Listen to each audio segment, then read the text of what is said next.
కానీ ఒకటి సార్, ఇప్పుడు విప్లవం పేరుతో విద్యార్థి నుంచే వెళ్ళిన వాళ్ళు కూడా చాలా మంది ఉంటారు.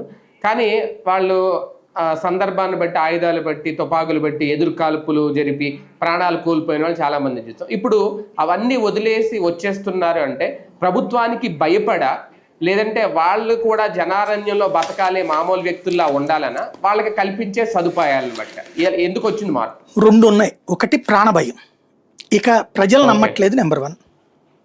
ఇక కేవలం ఇది ఒక మాఫియా శక్తిగా నడుస్తుంది వీళ్ళది. ఇదివరకటి రోజుల్లో వీళ్ళకి ఆయుధాలు సొంతగా తయారు చేసుకునేవాడు, తుపాకులు, లేదా పోలీస్ స్టేషన్ మీద అటాక్ చేసి తీసుకెళ్లేవాడు. ఇప్పుడు పోలీస్ స్టేషన్ మీద అటాక్ చేసి తీసుకెళ్లే అంత సీన్ లేదు మావోయిస్టులకి. దాంతో ఆయుధాలు సమకూర్చుకోవాల్సి వస్తుంది. ఈ సమకూర్చుకునేటప్పుడు వీళ్ళు ఎక్కడికి పోయారు? టెర్రరిస్టుల దగ్గరకు ఉన్నారు. పాకిస్తాన్ వాళ్ళ దగ్గర, ఆఫ్ఘనిస్తాన్ వాళ్ళ దగ్గర, వాళ్ళ దగ్గర కొండం బిగించేసి. కొండం అంటే ఏంటి? డబ్బులుగా, డబ్బులు, లూటీలు, బెదరేసి తీసుకోవడాలు పెట్టండి.